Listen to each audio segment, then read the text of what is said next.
Paano nga ba maayos ang overthinking at takot na dulot ng pagkakasakit? Hindi talaga maiiwasan ang pagkakaroon ng sakit, lalo na kung ito ay malubha tulad ng sakit sa puso, baga o sikmura. Sa ganitong mga sitwasyon, natural lamang na makaramdam ng takot. Minsan iniisip natin ang posibilidad na maulit ang sakit kahit pa tayo'y gumaling na.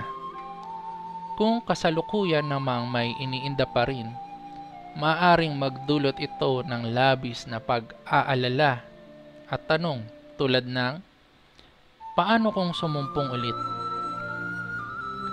Ang ganitong takot ay nagiging sanhi ng pagkapanik at pag-overthink. Maaaring madagdagan pa ito ng trauma mula sa mga nararanasang hirap. Mahalaga ring tandaan na ang emosyon tulad nito ay normal. Ang sinumang dumaan sa ganitong karanasan, lalo na kung malubha ang kondisyon, ay maaaring makaramdam ng parehong reaksyon. Ang problema ay lumalabas kapag ang sobrang pag-aalala ay hindi nakokontrol.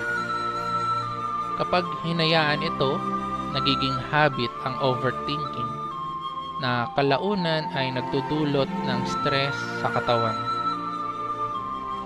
Ang laging pakiramdam ng takot at balisa ay maaaring makaapekto hindi lamang sa emosyon, kundi pati sa pisikal na kalusugan. Dahil dito, mahalagang tanungin, paano nga ba maayos ang ganitong sitwasyon? Mga hakbang para maayos ang overthinking at takot. Unang hakbang, tignan ang sarili at alamin ang pinagmumulan ng takot. Magtanong ka sa sarili mo, natatakot ba akong mamatay? Natatakot ba akong iwan ang mahal ko sa buhay? Kahit ano pa ang sagot mo, tandaan, valid ang nararamdaman mo.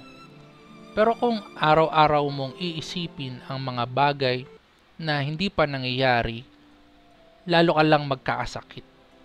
Ang overthinking ay masama sa katawan. Ang bawat naiisip natin, nagiging reaksyon sa katawan natin. Kaya, napakahalagang maging mindful tayo sa mga iniisip natin. Pangalawa, magkaroon ng awareness at sapat na kaalaman.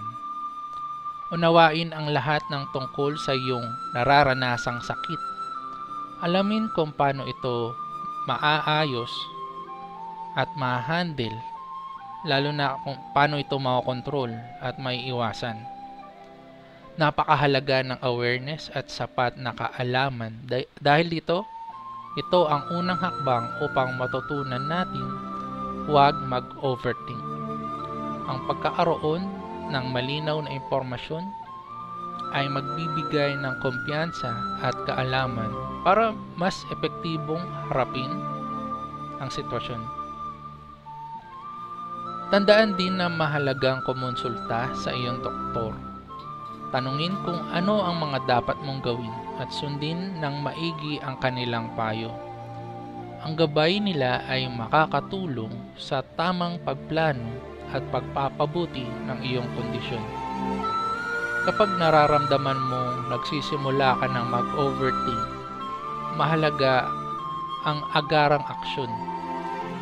Paalalahanan ang sarili na huminto at gawin ang mga simpleng paraan upang pakalmahin ang isip, tulad ng breathing exercises. Ang pagtuon ng atensyon sa mga bagay na mahalaga at produktibo ay makakatulong na ilayo ang sarili mula sa mga negatibong iniisip. Sa halip magdwell sa takot, mag-focus sa kaya mo pang gawin at sa dapat mo pang gawin. Huwag kalimutang magbigay ng positive affirmations sa sarili araw-araw. Sabihin mo na maayos ang lahat at wala akong dapat ikatakot. Ang ganitong mindset ay nagbibigay ng lakas upang harapin ang mga hamon ng may positibong pananaw at mas maayos na disposisyon. Pangatlo, harapin ang takot at tanggapin ang sitwasyon. Kapag may sapat na kaalaman at awareness, mas madali mong mahaharap ang pinagmumulan ng iyong takot. Alamin kung ano ang ugat ng iyong pangamba at unawain ito ng dahan-dahan. Ang pagtanggap ay mahalaga upang maalis ang negatibong emosyon na nagdudulot ng stress. Pang-apat, ang overthinking kapag tumagal na ay nagiging habit din. Kaya para mawala ito, kailangan turuan ang sarili ng bagong habit. At yun ay ang pagiging kalmado. Isa sa pinakamadaling paraan ay ang malalim na paghinga. Kapag nag-overthink ka, huminga ka ng malalim. Pag exhale mo, ilabas mo ito sa bibig habang pinapakawalan mo rin ang tensyon sa katawan mo. Huwag labanan ang overthinking. Tanggapin mo ang nangyayari sa iyong sarili. At bigyan mo ang iyong sarili ng pagkakataon para magbago. Ang panglima, mahalaga ang pagtanggap sa sitwasyon. Kapag tinanggap mo ang nangyayari sa iyo o nangyayari sa iyo, mas madali mong mapapakalma ang isip mo. Kung hindi mo tatanggapin ang sitwasyon mo ngayon, mamumuo lang ang galit at stress na magpapalala sa nararamdaman mo.